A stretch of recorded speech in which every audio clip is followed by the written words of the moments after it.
네, 오늘은 아모스 두 번째 시간입니다. 말씀이 흘러 넘치다 라는 제목으로 말씀 나누겠습니다. 아모스 1장 2장은 서론에 해당합니다. 이스라엘을 괴롭힌 열강의 심판 선포, 그리고 남유다의 죄를 지적합니다. 그리고 아모스의 주 사역지인 북이스라엘에 대한 내용이 3장부터 나오게 됩니다. 자, 아모스의 본론이라고 볼 수 있는 장이 3장, 4장, 5장이라고 볼 수 있고요. 또 7장부터 8장 3절까지가 이 4개의 환상이 나옵니다.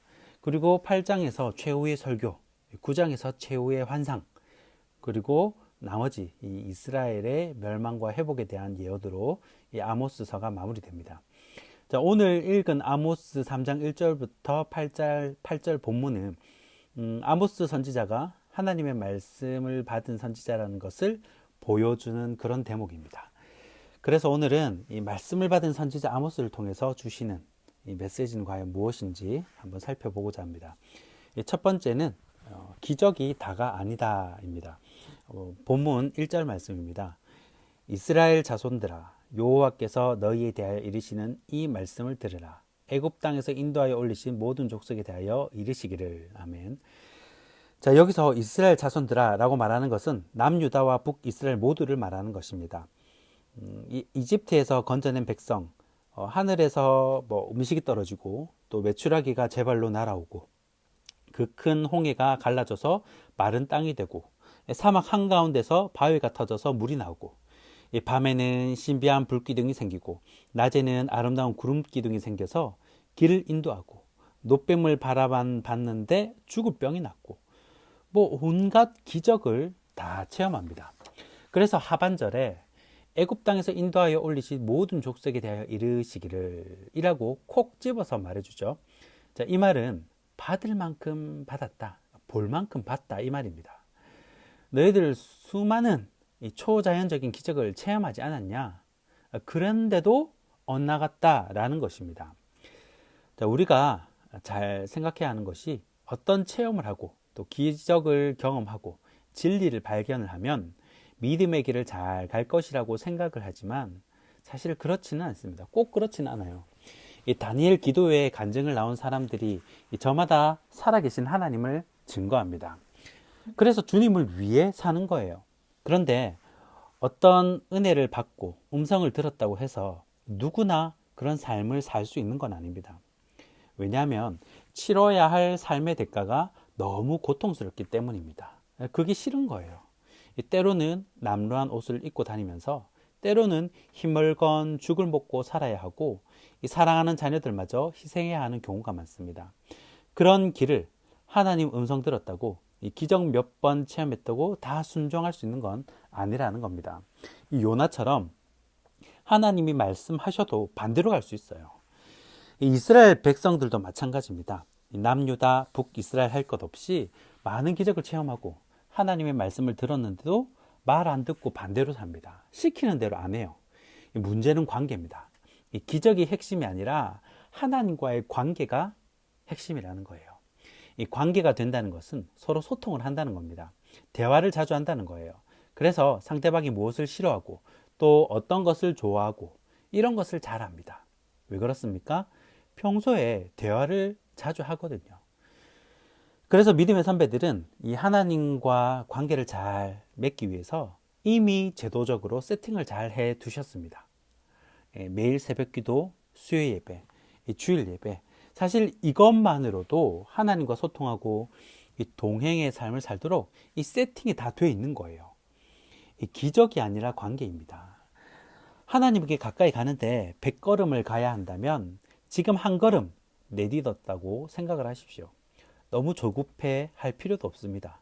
그렇게 한 걸음 한 걸음 하나님께 더 나아가는 것이 바로 동행의 삶이라는 것입니다.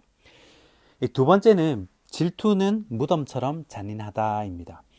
본문 2절 말씀입니다. 내가 땅의 모든 족속 가운데 너희만을 알았나니 그러므로 내가 너희 모든 죄악을 너희에게 보응하리라 하셨나니. 아멘. 자, 성경은 하나님과 이스라엘의 관계를 신랑과 신부의 관계로 많이 묘사를 합니다. 하나님은 진짜 이 신부 이스라엘을 사랑했습니다.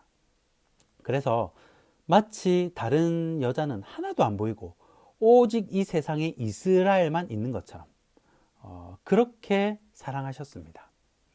그런데 이스라엘은 대놓고 배신을 하죠. 하나님의 성전에서 하나님이 보고 계시는 곳에서 이방신께 사랑 고백을 합니다. 날마다 다른 남자를 만나요. 내가 준 선물을 다 그 남자에게 갖다 주는 겁니다.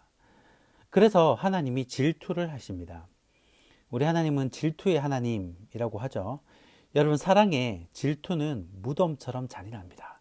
이 질투를 하지 않는다는 것은 사랑하지 않는다는 거예요. 질투한다는 것은 사랑한다는 것이거든요. 그런데 이 질투가 얼마나 무섭냐면 질투는 이성을 마비시키는 힘이 있습니다. 이 아가서 8장 6절 말씀입니다. 너는 나를 도장같이 마음에 품고 도장같이 팔에 두라. 사랑은 죽음같이 강하고 질투는 수월같이 잔인하며 불길같이 일어나니 그 기세가 여호와의 불과 같으니라. 아멘. 자, 질투는 수월같이 잔인하다라고 말합니다. 지옥만큼 무섭대요. 그래서 사람들이 느끼기를 여호와의 불처럼 이 두려움을 느끼는 겁니다. 질투가 그렇다는 거예요. 질투가. 그런데 이 질투는 모르는 사람에게 느끼는 감정이 아닙니다. 나와 사랑하던 사람이 다른 사람에게 눈을 돌렸을 때 나오는 반응입니다. 자, 이스라엘이 힘들고 또 어려운 시절, 광야 시절에는 하나님을 잘 따랐습니다. 그런데 가나안에 들어오고 사는 게 안정이 되고 풍요해지니까 타락하게 되는 겁니다. 다른 우상에 눈을 돌리게 되는 거예요. 사람이 살다 보면 바람을 필 수도 있지. 그것도 능력이야. 그렇게 말하는 분이 있을 수도 있습니다. 그러나 여러분, 이 죄의 쾌락은 잠깐이지만 이 관계의 깨어짐은 오래 갑니다. 관계는 다 깨어져요. 여러분, 하나님 한 분만으로 감사하고 만족하는 저와 여러분이 되길 바랍니다. 자, 마지막 세 번째는 말씀이 차면 변화된다입니다. 오늘 본문 8절 말씀입니다. 사자가 부르짖은즉 누가 두려워하지 아니하겠느냐? 주 여호와께서 말씀하신즉 누가 예언하지 아니하겠느냐? 아멘. 자, 아모스는 남부럽지 않은 부유한 재력가였습니다. 목장도 운영하는 것이 있고 또 뽕나무 재배하는 곳도 또 운영하고 있습니다. 게다가 이 아모스서의 필체를 보면 아모스는 배운 사람이고 또 상당한 학식을 갖춘 사람이라는 것을 알 수 있다고 학자들은 말합니다. 그러니 아모스는 얼마든지 세상 낙을 누리면서 잘 살 수 있었습니다. 하지만 그런 아모스에게 말씀이 부어지니까 전하지 않고는 견딜 수가 없는 겁니다. 말씀이 적당히 차야 하는데 너무 차니까 흘러 넘치는 거예요. 말씀이 흘러 넘쳐가는 겁니다. 자, 그래서 앞에 여러 가지 비유로 이제 얘기를 하죠. 3절에 서로 약속하지 않고 어떻게 두 사람이 같이 갈 수 있겠느냐. 그리고 4절에 숲속의 사자가 모기를 잡지 않고서야 어찌 울부짖겠느냐. 그리고 5절에 새가 미끼도 없는 덫에 걸리겠느냐. 그리고 6절에 이 나팔 경고가 나는데 백성들이 두려워하지 않겠느냐. 그러니까 마찬가지로 하나님이 말씀하시는데 누가 예언하지 않겠느냐 이 말입니다. 하나님과 아모스가 마음이 맞았다는 거예요. 우리가 채우려면 확실히 채워야 합니다. 이 말씀으로 꽉꽉 눌러 담게 되면 저절로 흘러나오게 됩니다. 자, 우리가 주의 길을 가는 두 가지 방법이 있습니다. 주의 길을, 이 좁은 길을 가는 두 가지 방법. 다 넓은 길을 선택하고 싶죠. 자, 첫 번째는 이 영광, 하늘의 영광을 보는 겁니다. 이사야 6장에서 하늘에서 열리는 의전회의에 참석하게 됩니다. 그때 그 압도하는 분위기, 찬란한 영광을 본 사람은 이 땅의 것이 그렇게 매력적으로 보이지 않습니다. 자, 또 하나, 다른 하나는 당근 전략입니다. 사탕을 먼저 주는 거예요. 요셉이 그런 경우죠. 하나님이 멋진 꿈을 먼저 보여주십니다. 굉장한 비전을 품게 하셔요. 그래서 그 꿈을 보고 달려가게 하시는 겁니다. 마치 아이들 사탕 주고 달래서 데려가는 거예요. 그런데 막상 이 길을 가보니까 힘든 일이 많은 겁니다. 여러분, 내가 하고 싶은 일을 해도 힘든 일은 있습니다. 종살이, 감옥살이 다 경험하게 하시는 거예요. 그리고 나중에 하나님 뜻을 알게 되는 이 험악한 세월 다 보내고 나서 알게 되는 경우가 있습니다.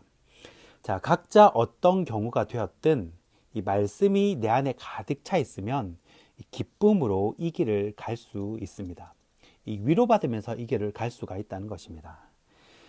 자, 말씀을 맺겠습니다. 말씀을 채우면 거기서 오는 하늘 위로가 있습니다. 하나님의 선물이 있어요. 결국은 이 요는 핵심은 관계인데 그 관계 속에서 이 비밀 얘기도 해주시고 이 격려도 해주시고 또 선물도 주시는 것입니다. 이 하나님과 좋은 관계를 맺고 늘 동행하는 복된 하늘 성도들이 되시기를 주님의 이름으로 축복합니다.